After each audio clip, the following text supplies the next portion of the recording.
అదే RTV app వార్తల్ని క్షణాల్లో చదివే అవకాశం ఉంటుంది. ఒక న్యూస్ పేపర్, ఒక టెలివిజన్ ఛానల్ మీ చేతుల్లో ఎప్పుడూ ఉంటాయి.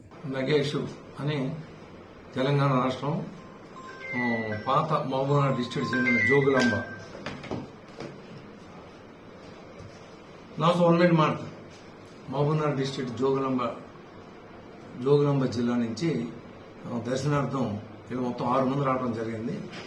నిన్న ట్రైన్లోకి ఇవాళ మార్నింగ్ 2 గంటలు దిగి అలిపిరి మెట్ల మార్గం ద్వారా మధ్యాహ్నం సుమారు 2 గంటల సమయంలో PSC 2 దగ్గరకు వచ్చి లేడీస్ని పిల్లల్ని ఒక చోట పెట్టి 3 మగవాళ్ళు దర్శనం నిమిత్తం రూమ్ కావాలని రూమ్ పోవడానికి వెళ్ళింది.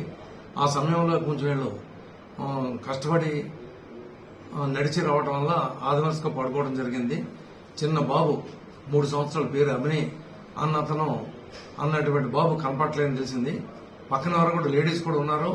అబ్బాయికి సెల్ ఫోన్ ఇచ్చారని కూడా చెప్పడం జరిగింది. ఆ ప్రకారం బాబు కనపట్లేదని ఇచ్చిన ఫిర్యాదు మేరకు మేము కేసు రీడ్ చేసి అప్పుడే మేము ఒక 3 బృందాలని, ఒకరిని CCTVకి, ఒకరిని బస్టాండ్కి, ఒకరు రైల్వే స్టేషన్కి, GMC టోల్ గేట్ దగ్గర అలిపిరి మార్గంలో మేము చెక్ చేస్తాం. మా వెంకటేశ్వర దయ వల్ల బాబుని త్వరలో పట్టుకుంటాం. అదే ఆర్టీవీ యాప్ వార్తల్ని క్షణాల్లో చదివే అవకాశం ఉంటుంది. ఒక న్యూస్ పేపర్, ఒక టెలివిజన్ ఛానల్ మీ చేతుల్లో ఎప్పుడూ ఉంటాయి.